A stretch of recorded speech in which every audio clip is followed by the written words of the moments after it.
Get it. We live now. We are live. We are live. We are live. Yo. So it's amazing, man. It's amazing the whole journey that we've been able to go through. It's been oh, let me mute the YouTube. I'm over here double talking.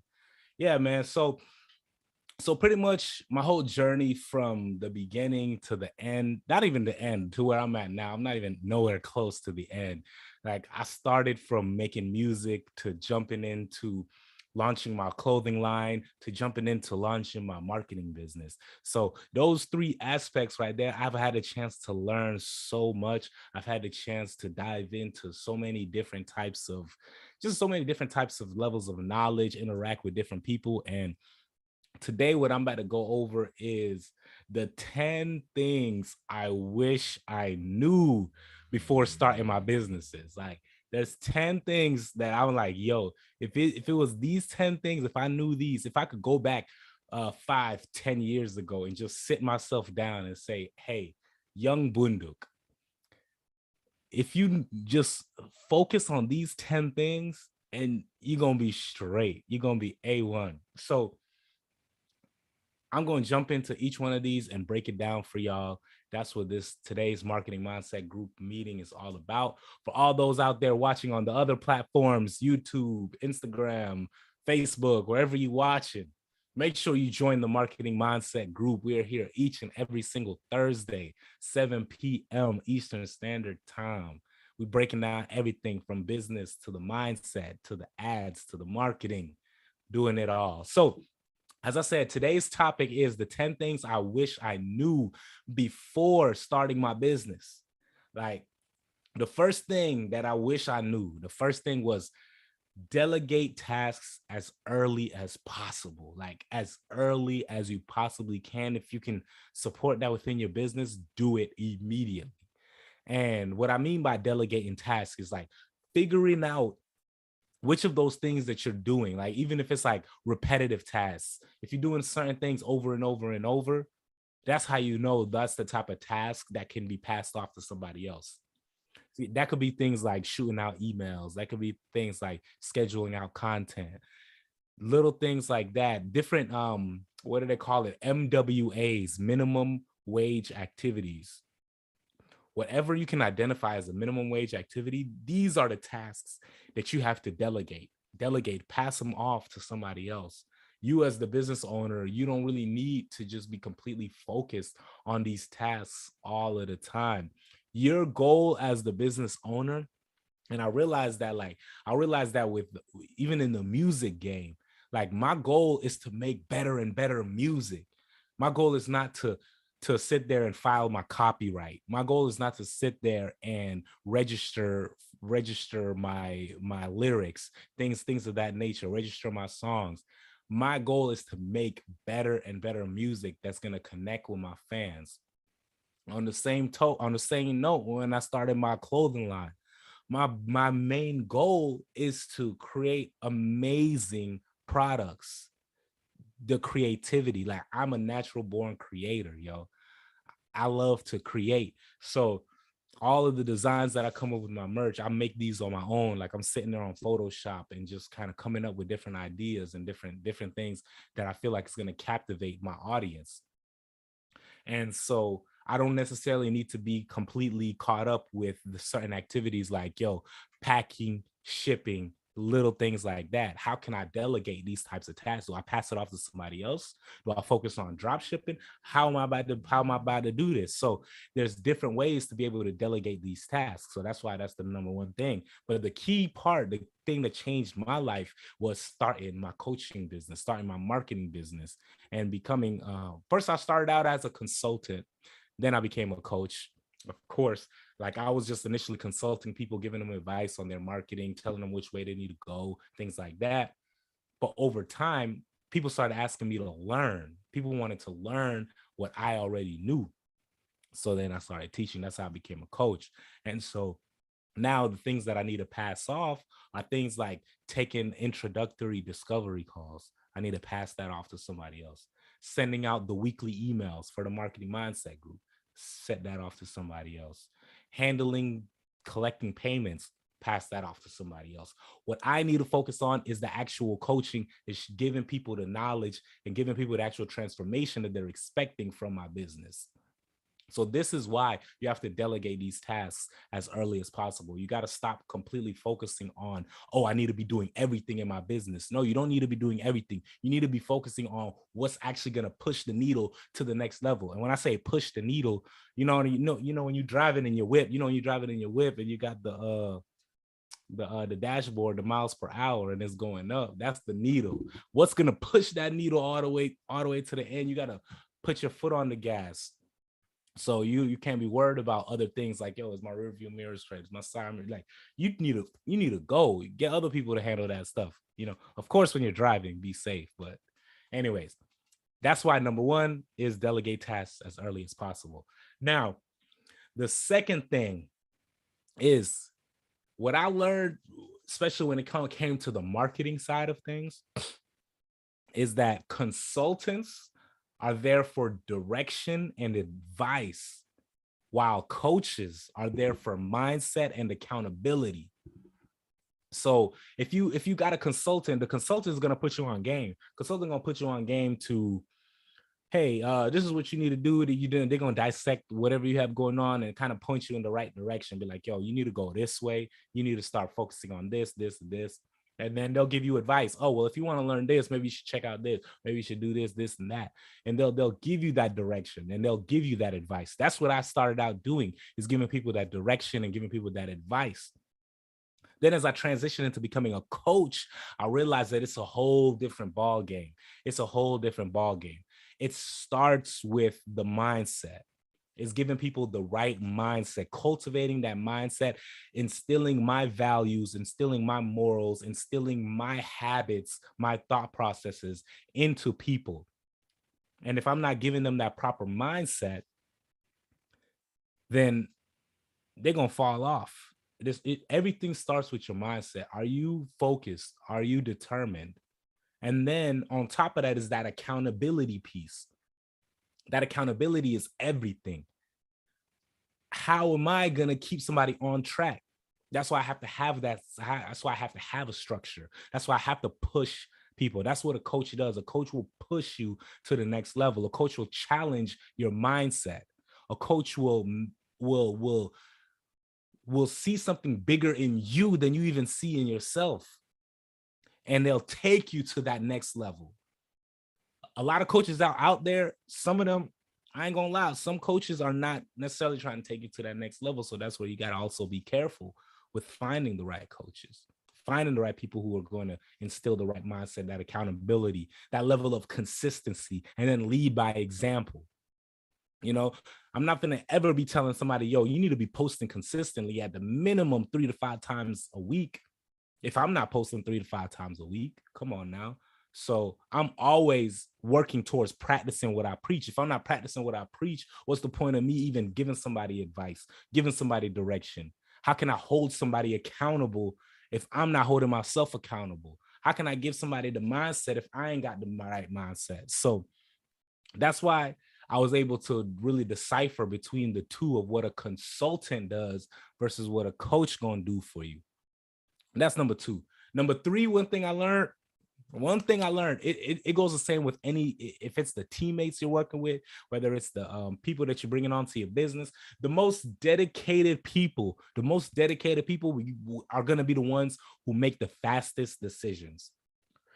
If somebody shows you something and that's what you need, if I show you something, I'm like, yo, this is what you need to get you to where you want to be. You tell me, oh, I'm an artist and I want to get 1 million streams. I want to do this. I want to get paid shows. Or you tell me you're a coach and you want to get more clients. You want to get 3 to 5 new clients each month. When people have that and I show you this is what you need, how fast are you going to make that decision to realize, yo, okay, I'm about to take that and run with it. I'm about to take that information and run with it and just go hard. That's how I know the most dedicated people are the ones who make the fastest decisions. The people who are slow to be like, let me think about it. I I don't know. Those are the people who they might be doubting the solution. They might be doubting themselves. They might not even have enough belief in themselves that they see the solution. They know what the solution is. They might not have enough belief in themselves to execute it. Some people don't have enough belief in themselves to execute what they're doing. And that's how I know.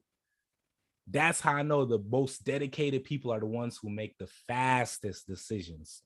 That's number 3. Number 4, one thing I learned, price yourself based on the value that you're bringing. Price yourself based on the value that you're bringing.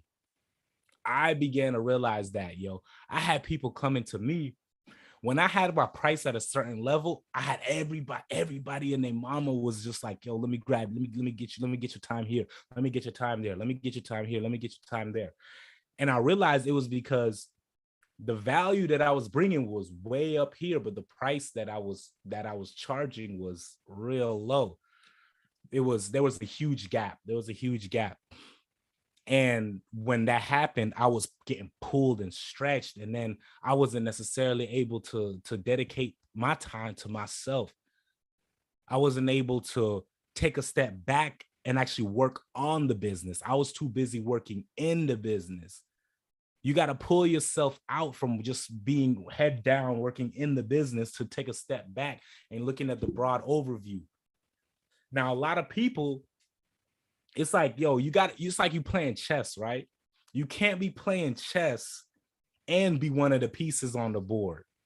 It don't make sense that way. You can't be playing chess, being one of the pieces on the board, trying to move yourself around the board, conquering other land, achieving other goals while you're a pawn. You got to be able to take a step back and look at the whole board, and then be able to plot and plan and actually think 5 moves ahead, 10 moves ahead, 15, 100 moves ahead. A lot of us are only thinking 1 move ahead. We can't just be thinking small. We got to really think big. So now, as I begin to price myself and realize, okay, I can take way less clients and price myself higher, spend way less time, and give people way more value. Once I began to realize that, it changed the whole nature of my business. I was really able to focus on my tribe, really be able to give them the value for what they're paying for, and far exceeded, although my price was a lot higher at that point. My price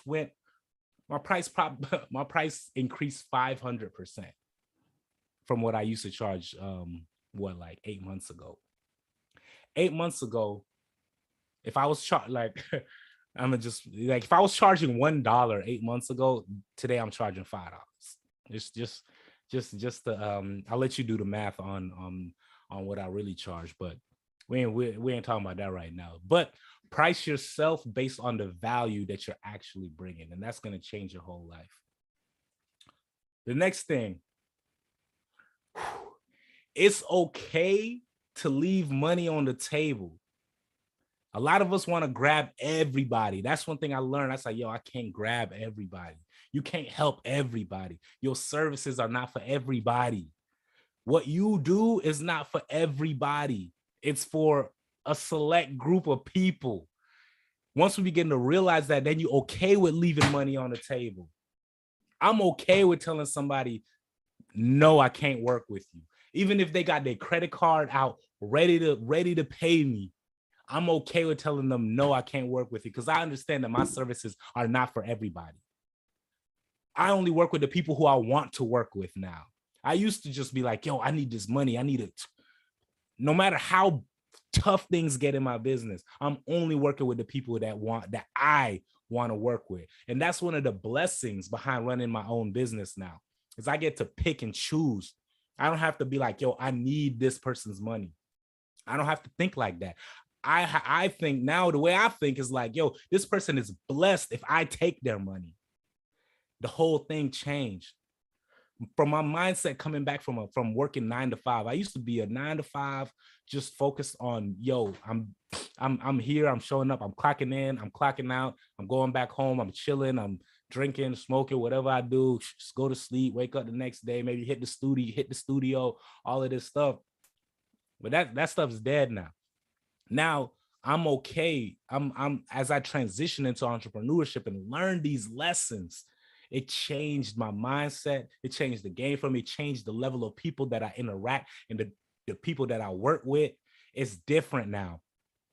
So understand that it's okay to leave money on the table because your services aren't for everybody. Find the people who you want to work with, have certain qualifications. If people don't meet this, I'm not working with them. If somebody is coming to me, they're like, yo, I want to work with you. I want to join your, I want your one-on-one coaching. And they want marketing assistance, and then yet they're doing nothing to help themselves market themselves better. I can't work with you. I don't even desire to work with people who don't want to help themselves, because I know you're gonna come into the program and BS. You ain't gonna really take things seriously. So that's why number 5 is number 5, yo. It's okay to leave money on the table because your services aren't for everybody. Number 6, create a concrete schedule for team meetings. Even if you're the only team member. For the longest, I was the only team member. So I was creating a schedule. I'm like, yo, every Monday, every Friday, I'm just going to sit down and figure out what I need to do to take my business to the next level. I created a Trello board for my business, my sales and marketing department, for my merchandising department, for my music department. Like, I look at myself, I'm a business. Me, Bunduk, is a business. Bunduk just happens to have multiple different departments. Bunduk has the music department. Bunduk has the marketing department. Bunduk has the merchandising department. I got the motivational speaking department. So I have these different departments. So now I'm looking at what I do and figuring out, how can I make these things better? How can I develop my offer better? How can I take the value that I'm bringing and increase it? How can I measure the value that I'm bringing? So something even as small as when I go do my motivational speaking events, I give a pre-survey and a post-survey. The pre-survey sets the expectations, like, what do you expect out of this? What are your thought processes? Have you heard of Bunduk before? Things like that. And then after I give my talk, give my performance, and then there's a post survey that the students get to complete, and then we get to see what was their mindset now afterwards. What did they take away from the talk? What did they take away from it?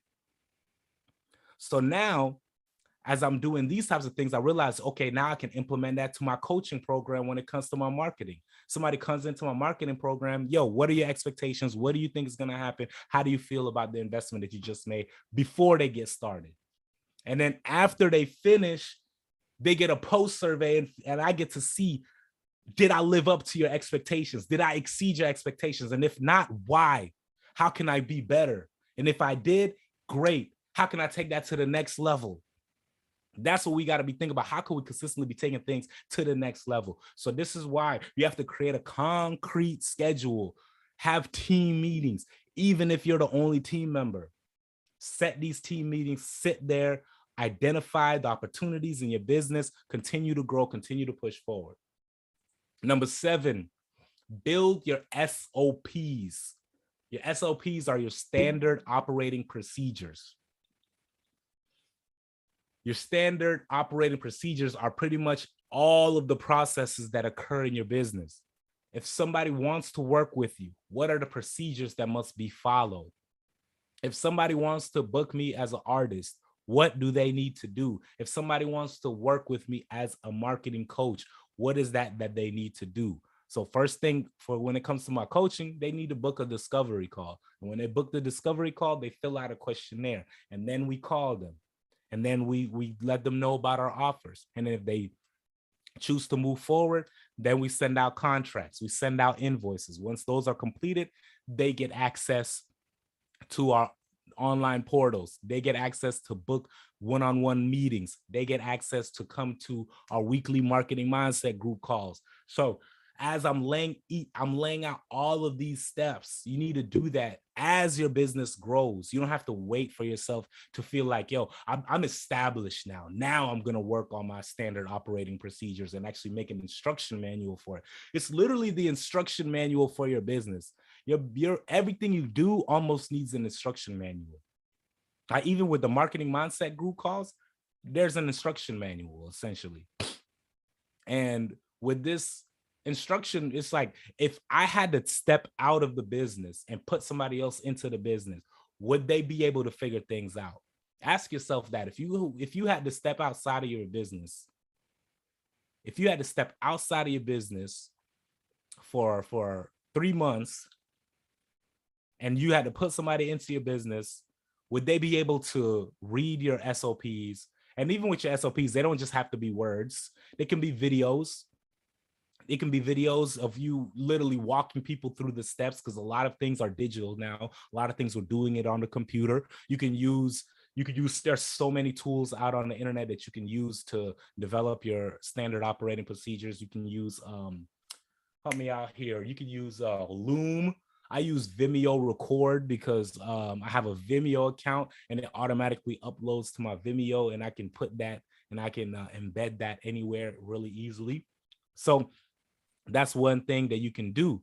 So like I said, with your standard operating procedures, if you had to step out of your business and for like 3 months and you had to put somebody else in there, would they be able to pick up where you left off? Yes. If the answer is no, I know 80% of y'all out there, the answer is no. So work on your standard operating procedures whenever you are doing something, especially when it's a repetitive task.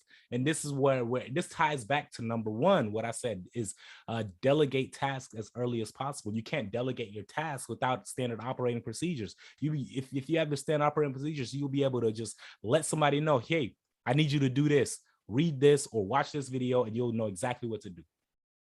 That's it. Simple and straightforward. You don't have to spend time training somebody now. That cuts down on your business expenses. That cuts down on the time that you're spending. Now you can go focus on enjoying your life or building the next innovative thing for your business. So build your SOPs as your business grows. Don't wait until you feel like you've established yourself. That's number 7. Number 8. Ask as many successful people questions about business growth as you can, and don't be shy. Even if you're asking people the same questions, like even if you ask people questions that you feel like you already know the answer to, they're going to bring a whole different perspective that you didn't even think about, because they're at a certain level of success. Anybody that's doing better than me, anybody that's like, even if they're not doing better than me, to keep it real, if I notice a certain level of success within somebody, I'm asking them questions about, hey, how did you do that? What was your thought process on executing? Don't be shy. Don't feel like, oh, I should know this answer, so I'm not going to ask it. Nah, you better get some information while you can. Don't be shy. Don't be shy. Ask as many successful people. That's why you got to go to networking events. That's why you got to get in the room. When they say get in the room, you get in the room because now you're around the right people who are actually at or surpass the level that you're aiming for right now.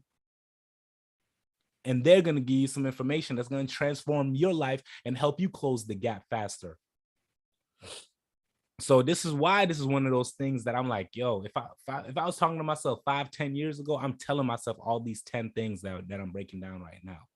So that's why number 8 is what it is. Ask as many successful people questions about business growth as you can, and do not be shy. Number 9, and this is probably, number 9 is probably one of the biggest ones right here. If y'all still watching with me over here on the Instagram live or on the YouTube, on number 9, brand and launch your products or services as quickly as possible. Don't worry about perfection. I said brand and launch your products as quickly as possible, and don't worry about perfection. You know why? Because you can always improve. The faster you get it out to market, the faster you're going to be able to make some money in order to make it better. So get it out to the market. Stop selling yourself short. Stop doubting yourself. Stop just Stop all of the limiting mindset beliefs, yo. Whatever you feel like is holding you back, whatever you feel like is holding you back, attack it. Attack it head first. Attack it head first. Like, I launched Take Control Academy. It ain't perfect. It's fire though. I ain't gonna cap, it's fire. It ain't perfect. You're never gonna reach perfection anyway. So go ahead and launch it now. As long as you have the key components put together, like especially if you're gonna do a coaching program, if you got video modules, you got weekly calls with folks, you got some written breakdowns. Come on, launch that thing. If you have an idea for a t-shirt you've been sitting on, yo, where my t-shirts at, man?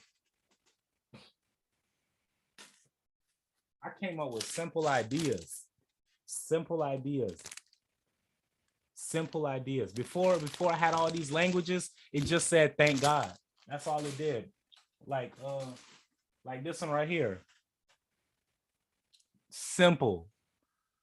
This was because I was trying to launch it as quickly as possible and it caught fire. It just says thank God. Arial font. Thank God. And I launched it. I did not worry about perfection. I did not worry about perfection. I was like, yo, I'm gonna just keep it simple. Simplicity is beautiful. Simplicity, yo. So that's why I build your products, launch your products, brand it, always brand it, like add a name to it, get a quick logo, even if you make the logo yourself, or you go on Fiverr and get somebody to make the logo for like 20, 25 bucks, which is possible. And you start there. Always just start. Once you start, you'll be good, yo. That's why number 9 is brand and launch your products and services as quickly as possible. Don't worry about perfection. And number 10 is extremely impactful, yo. Focus on adding value to your community and the sales will follow. Focus on adding value to your community and the sales will follow. That's what helped me the most. I did so many like just free webinars, free Zoom meetings, free everything, free master classes, free consultations, free. So I did so much. I'm not to say I'm not telling you to go do everything for free. I'm not telling you to do that. That was just my path. Because my thought process is like, yo, let me just add value to people. They're going to know me for adding value. And so when I start charging, they're going to come back. A lot of the people who ended up paying me, I added value to them first. And then they opened up their pockets. They pulled out their credit card. They were more than happy to pay me. That's how you make people more than happy to pay you. Like get online, do lives, talk about what you're doing, tell your story.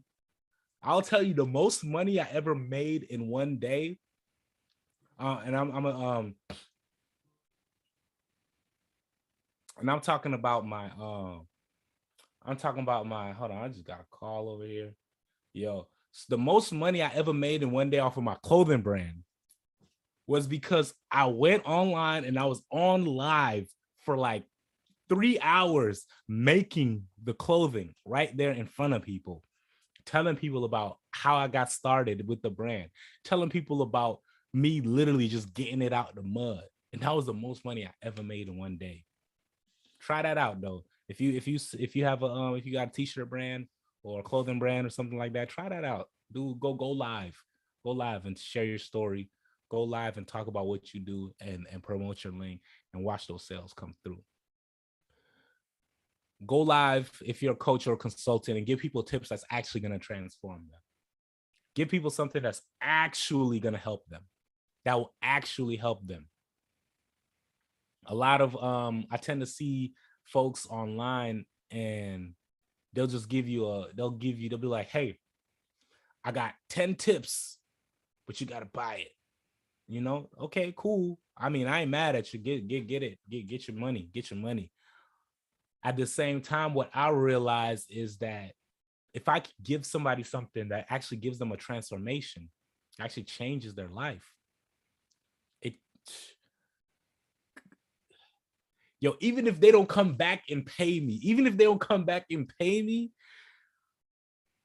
God's blessings rains down on me relentlessly. My cup runneth over, even if they don't come back and pay me. I didn't put so much into the universe. It comes back to me when I least expect it. When I'm down and out, I know I'm still gonna be up. That's why I move with my head up no matter what. So focus on adding value to your community. And what I mean by your community, find your community. Find the people who are interested in what you do. I do marketing. There's so many people that are interested in what I do. So I have to actually go find them. I have to find people who are actually successfully running a business, who are looking to take themselves to the next level. And those are going to be the only people that I'm going to be working with as I move forward, is people who are already successfully running a business. I mean, I get to decide on what success means to me when I'm looking and analyzing their business, but success means a certain margins that they're making per sale. Success might look like the amount of content or value that they've been adding to their community. Success might look like the viability of their product. Like, is there a need for the product or service that they're bringing? That success can look like that for me. So that's why number 10 is focus on adding value to your community, and the sales will follow. That's what it is, y'all. That's what it is. These are the 10 things that I wish I knew before I started my business. I'm gonna run through those one more time for y'all, just so y'all could get it. Number 1 was delegate tasks as early as possible. Number 2 was that coaches are there for mindset and accountability, while consultants are there for direction and advice. Number 3 was the most dedicated people will be the ones who make decisions the fastest. Number 4 is price yourself based on the value that you're giving. Number 5 is that it's okay to leave money on the table. Your services aren't for everyone. Number 6 is to create a concrete schedule for team meetings, even if you're the only team member. Number 7 is to build your SOPs, your standard operating procedures, as your business grows. Don't wait until you feel like you've established yourself. Number 8, ask as many successful people questions about business growth as you can. Don't be shy. Number 9, brand and launch your products and services as quickly as possible. Don't worry about perfection. And number 10, focus on adding value to your community, and the sales will follow. Yes, these are the 10. We're going to jump into our Q&A. Everybody on YouTube, Instagram,